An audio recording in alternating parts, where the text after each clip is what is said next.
Hi all, and welcome back to Behind the Youth podcast. I'm your host, Sizzle Fuyana, and today I'm joined by two special friends, Emily and Alice. Hi everyone, I am Emily. And I'm Alice. We both met Sizzle through a family friend, and from there our friendship has grown. We feel blessed to be able to be on the podcast and to talk about something that I feel passionate about, and also being able to share my side and my view of self-image. Thank you for that, ladies. So today, as Emily explained, our topic is self-image and why it's important to have a positive self-image and outlook on yourself, and why some people may struggle with their self-image and ways to change the way we see ourselves. Through my journey with life, I realized that it's important to realize that the mental conceptions you hold within yourself is what's going to be portrayed in the outer world. So it's about seeing it as within. Nothing that happens in the outer world just happens. It was first planted within our minds, within our subconscious. Without further ado, we're going to dive into why people struggle with self-image, and I think a few points that me and the ladies discussed is that it could stem from past experiences like bullying and stuff like that. Emily, what do you reckon? I definitely agree with that. It does stem from experiences that can be very traumatic.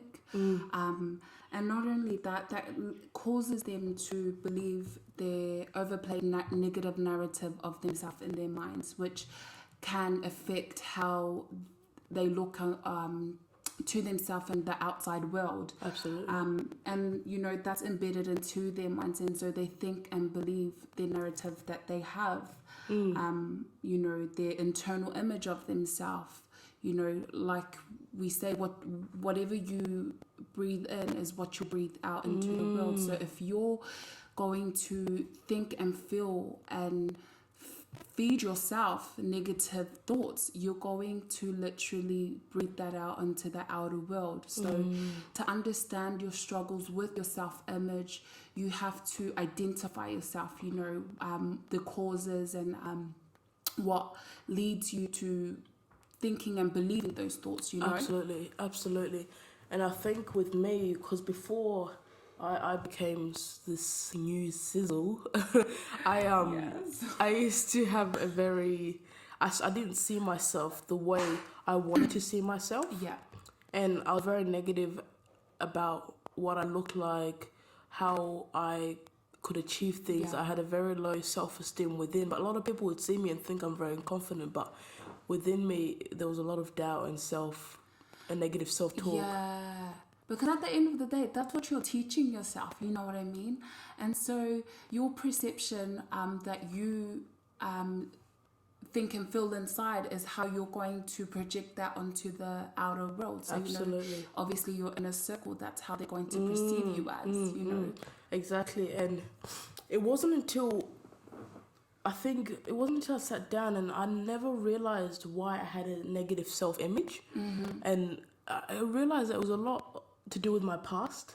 Yeah. Like past trauma Yeah. and things I hadn't have let go. Yeah. And like I would replay things that people used to say to me over and over again. And that goes back to also saying, like, when you're replaying that narrative that you are writing in your mind, Yep. you are going to literally remind yourself every day why you feel so negative about yourself, because you're going to think to yourself, like, I am this bad person. I am, so you're going to project a lot of anger, a lot of hate to everybody around you. Yep. Absolutely. And I feel like sometimes you take everything I say and then I got nothing to say, Emily. Sorry. No, you're all good. You're all good. Yeah, that's all good. But Alice, what are your thoughts? Why do you think some people have a negative self-image?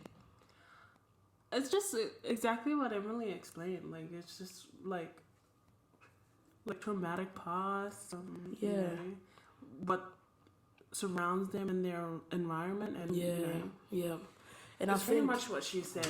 yeah, What she's basically touched based on. So. yeah, and I think and the repetition, you mentioned something really good about repetition, because that's how things get stored in your subconscious. The Yeah. subconscious is known as the heart of the man or woman, but the subconscious, the more you repeat things, the more they get written in your subconscious. So when you face a similar situation, you no longer face it from a thought-free place. You face a situation with the thought of, oh, that happened before. Yeah. So you no longer, it alters the way you handle the situation. Yeah.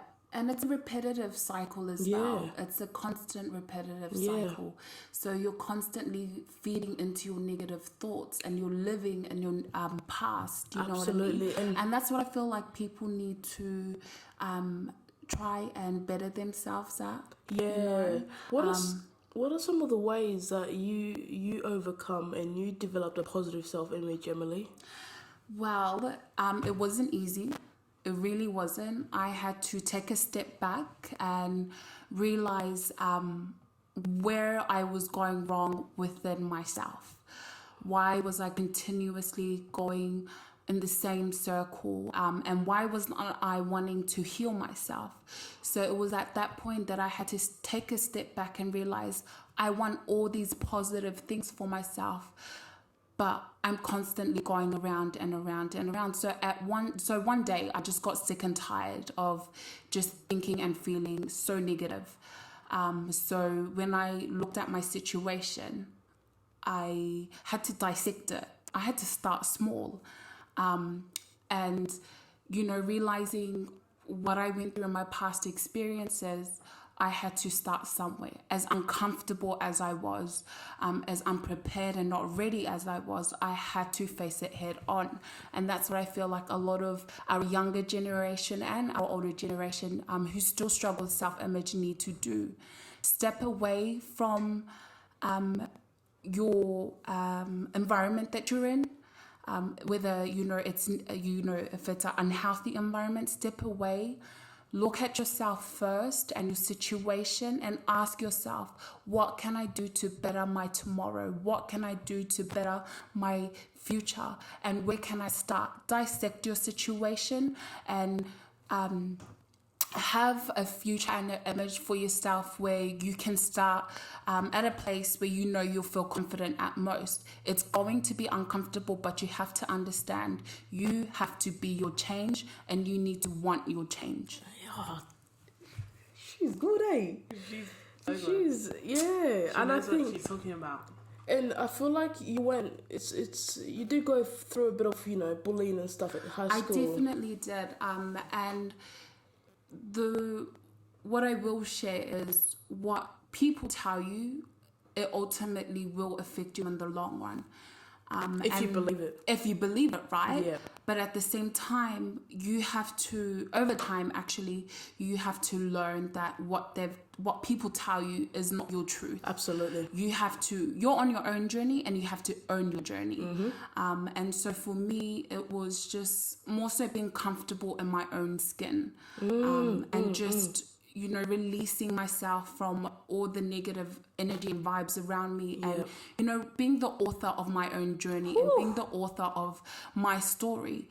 Because like I said, the narrative that you're writing for yourself, you have the power and you have the control of how you want your chapter to end. Yeah, and I think with me, because I used to be a bit sensitive. I never used to show it, but I used to be very sensitive to things. Too. And you could say something, but you could say something like it was a joke, and I'd get angry.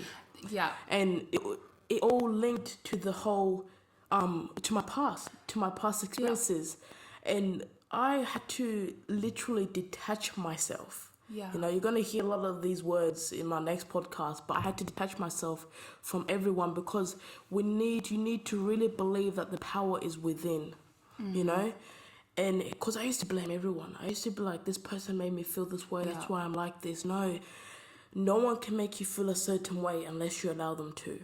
Yeah, 100%. You know, so the way I got picked on in primary school, I got bullied in primary school, I got called I got racial slurs, everything.